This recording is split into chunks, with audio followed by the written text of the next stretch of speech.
Hi there, everyone. This is Joanne from Coast to Coast with Joanne. Most of you tune in to see me talk about my life in San Juan del Sur, Nicaragua, as a single woman entrepreneur.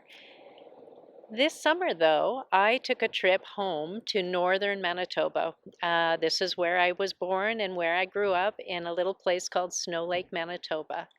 And this summer, my family and I, we captured some incredible footage of some amazing wildlife, campfires, fishing, kayaking, bush planes and helicopters, and gorgeous lakes.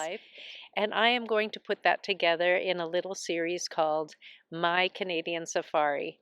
For the month of September, I am going to post that footage. If you are here solely for my content on life in Nicaragua, don't worry. My normal videos will return as soon as I return to Nicaragua.